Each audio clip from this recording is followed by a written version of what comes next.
Hello, I'm the Angry Spork. If you grew up in the 1980s, like myself, then you likely did so with a certain familiarity with two properties that managed to be entertaining and enduring, despite being little more than a bunch of half-hour toy commercials. One was based on a toy line originating in 1962, which was refurbished in the 1980s to include lasers, wacky nicknames, and some more cultural diversity. The other was rebranded from the Diaclone and Microman series from Japan. The American versions shared animation styles, voice actors, and in teases here and there, possibly the same animated universe. And while these two properties have crossed over in the past, I'm taking issue with G.I. Joe vs. Transformers, a 6-part series from Image Comics circa 2003, written by Josh Blaylock and featuring art by Mike S. Miller, Armando Duruthi, and Link Studios. Let's start with issue number 1 and see if this comic makes us want to turn the page or turn our heads.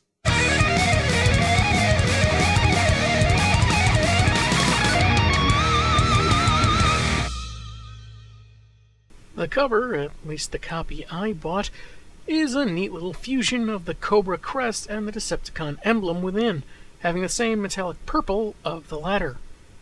We open on the inside of a ship, light gradually breaking through as we see familiar Cybertronians in stasis and with serious wear on them.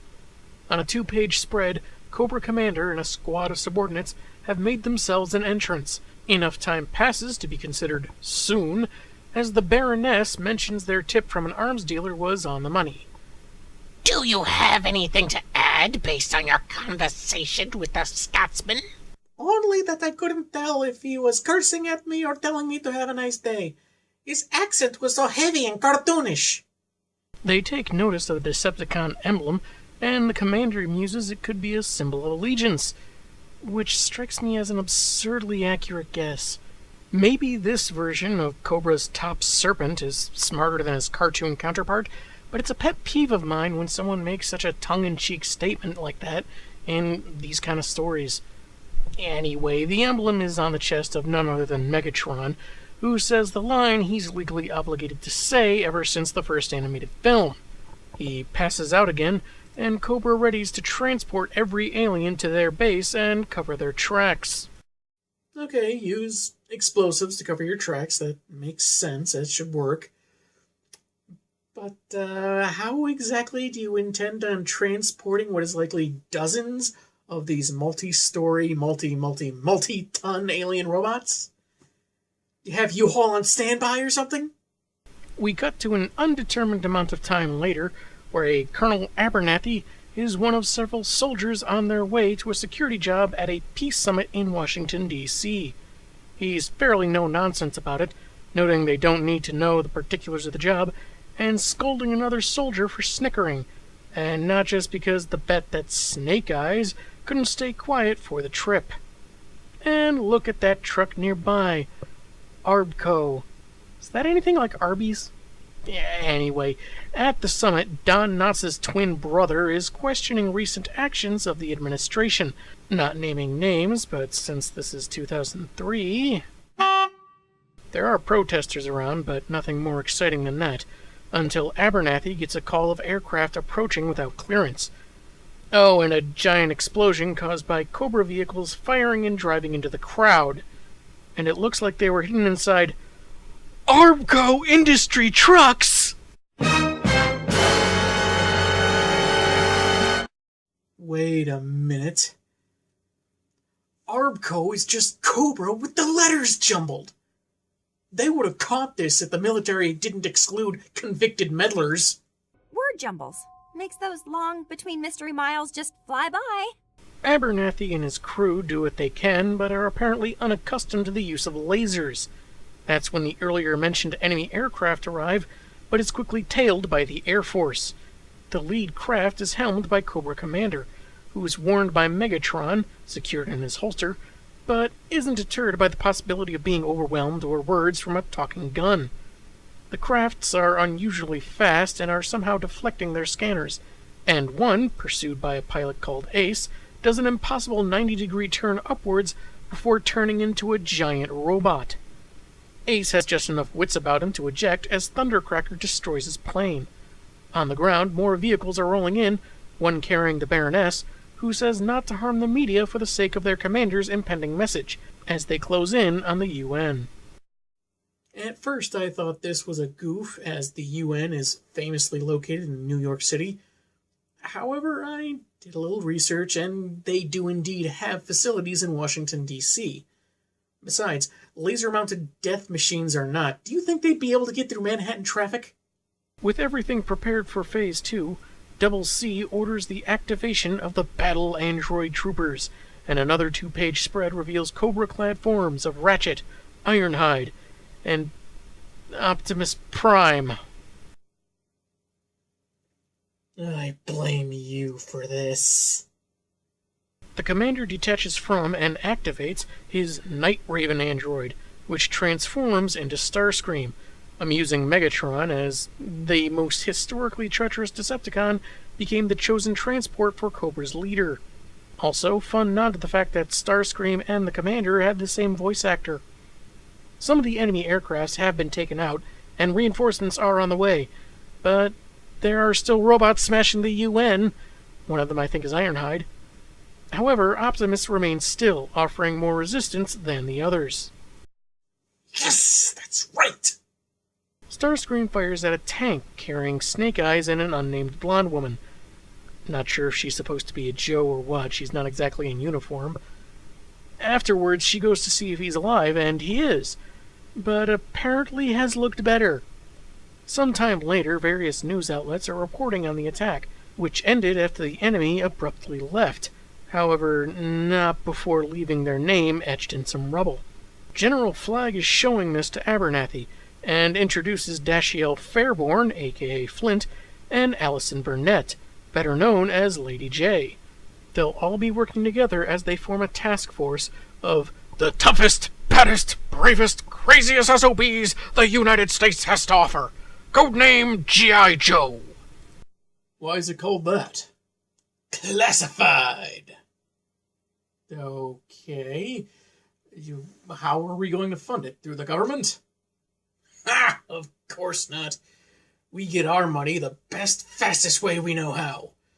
Merchandising of George Lucasian proportions. Lady J has spent a year investigating the previously underestimated Cobra, alongside the FBI and CIA, and has files on suspected members. Flint, as chief tactical strategist, already has several plans based on Jay's findings. Abernathy, as the youngest active colonel and West Point valedictorian, is tasked with leading G.I. Joe. With this panel, you might say he's the optimal choice.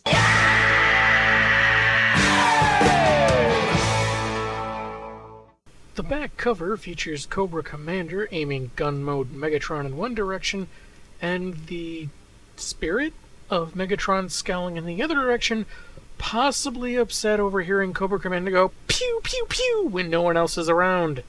Issue number 2's cover features Soundwave and his cassette minions while Destro's image is in the background. Not bad per se, just delivering on the title in a way that's not overly spoilery. Within an island base in the Caribbean, Megatron says the Energon reserves from the Ark are almost dry, and doubts the Earthlings are able to manufacture more. The commander thinks the pessimistic pistol could stand to be more helpful and trust in human ingenuity as they turn their attention to the ever-resistant Hiss-14, whose brain Dr. Mindbender is still trying to hack. Though delighting that Optimus Prime may eventually be forced to lay waste to innocent beings, Megatron says he gave enough info to Cobra Commander when he got trapped in gun mode, however that happened, and threatens to kill the would-be world ruler upon his liberation. You're not the only Megatron I can deal with. There are T-Rexes, there are tanks and choppers, even one that's a giant floating head. I've got my options. Despite looking like a mummy and some doctors thinking the robot attack left him unstable, Snake Eyes has decided to join G.I. Joe, much to Abernathy's gratitude, complimenting the young soldier's skills, including those of the ninja variety. And Well, I don't know if he can still blush under there, but Abernathy insists he means it. Meanwhile, a collection of soldiers gather in a hangar, including Joe mainstays like Doc and Scarlet, who talk about how Snake Eyes will likely never talk again, and his face is apparently beyond repair. And with his family killed in the attack while on their way for a surprise visit, he has little else but the cause now. And that's when he and Abernathy walk in. Awkward does not begin to cover it. Later, General Flagg is meeting with his lead officers and going over a list of names with corresponding code names for the team, and we see a couple Easter eggs. For one thing, it looks like Snake Eyes' real surname begins with J, and another is the Transformers' original kid sidekick, Spike Witwicky, whose code name apparently is just Spike. Though if you look closely, he's the only one listed that goes first name then last, rather than the other way around like everyone else. Unless his name in this universe is Witwicky Spike, which is somehow stupider. Lady J notes that in collaboration with Sergeant Conrad Hauser, known as Duke to Joe fans, she may have discovered Cobra's money trail and possibly their next target. We are then taken to a parking lot where an anxious Bumblebee and Wheeljack hear about the fourth Cobra attack in 2 months, and still haven't found a clue to their comrade's location. However, Jack deduces the terrorist organization has been restricting themselves to hit-and-run operations because of limited energon reserves, and several of their attacks suggest they may be trying to harness it in some way. Thinking he knows where to access further information, he scans a passerby for his driver hologram, and he takes his leave with Bumblebee, who takes the form of a hippie. I'd rather have my voice box damaged and have to communicate in beeps or pop culture entertainment from Earth. No, beeps all the way. At Cobra's base, Mindbender installs circuitry into Optimus's head, connecting it to their systems in hopes that it will correct the problem of the red sigil robots being so resistant. Unfortunately for one of his technicians, he loses control as something, possibly a virus, is downloaded. So even though it risks damaging the machine's OS, Mindbender has them cut power to interrupt the transfer. And wouldn't you know it, that's when the commander calls about a temporary breach in their firewall. The not-so-good doctor plays it cool, saying it was only a power surge, and will have his men double-check things, while he reports to the landing pad to greet the arms dealer mentioned in Issue 1. We then jump to Echelon 5, the NSA's headquarters, for monitoring every electronic transmission in the U.S. I think it's amazing they managed to find that many people who are that committed to the monotony of listening to someone hang up on telemarketers, fax lewd images to unsuspecting recipients, and read about Nigerian princes who have banking troubles. One such worker, Michael, is in a heated debate comparing Jennifer Garner and Eliza Dushku. About their qualifications in fields of science, I'm sure, when he finds some information important enough to interrupt a meeting of someone he calls Mainframe, who doesn't really like that nickname. However, the info is indeed intriguing and leaves the rest of the meeting in Michael's hands. That's when we jump to a sparring match at Joe HQ. Don't worry, this won't take long. That's why they call me Quick Kick. Really? I thought it was because someone wasn't feeling very inventive when coming up with a new toy mold, and it only stuck because of the rhyme scheme. Out of all the wacky Joe names over the years, I always thought that was by far the silliest. It's not long before both he and Roadblock are simultaneously challenged by Snake Eyes. He'd better mop the floor with him or he's never living down that outfit. Have you never seen how any of the other Joes dress? On a 2-page spread, Snake takes them both down in just a few moves, which so impresses the others in attendance, including Thor, that they welcome him with a dog pile. But it's all 10 hut and salutes when Abernathy arrives with Flag, Lady J, and someone named Mercer. He's a Cobra defector they detained until the giant robot attacks made the information he initially gave a bit more believable. You can tell he used to be evil because he randomly spits on the floor. When the soldiers don't believe Mercer's claims that the machines are alien in origin, they're shown photos of the Ark being dismantled and sent to their Roswell facility because, of course, it has to be Roswell. And while Mercer was never high enough in the ranks to know where the robots are being hidden, he does know where Cobra will strike next. And Lady J adds that the robots may well be sentient. I see this character drawn like that, and part of me thinks Lady J is hot. Then another part of me notes that it's a pretty obvious oversexed interpretation of her 80s design. The clothes now cut in such a way to show more skin than you'd think would be allowed in a military facility, and it feels a little shameless. Then another part of me thinks Lady J is hot. Don't judge me. Destro arrives on Cobra Island, with some exposition from Mindbender, Major Blood, and Baroness that his metal visage is a matter of heritage, and his Mars Corporation has been a significant contributor to Cobra's operations. And, of course, we have the obligatory sign that he's got a thing for evil Eastern European librarians. The commander arrives after attending to an errand, one we don't get any context for, theatrically landing in Starscream's robot mode. Touring their facility, Destro is shown what they've managed to do with their alien servants, having Jazz, I'm pretty sure, turn into a Cobra stun. They had also been working on modifying an android to replace the mobile control station they'd previously used in the field, and the comic closes on a 2-page spread of the introduction of Soundwave and his cassettes. Which, fittingly enough, sounds like the name of an 80s rock band. So far, the premise does a good job of doing its own thing, throwing these two properties together and having them share in each other's origins, as it were. Though we haven't seen much of the way of verses, it is only 1/3 of the way through the story.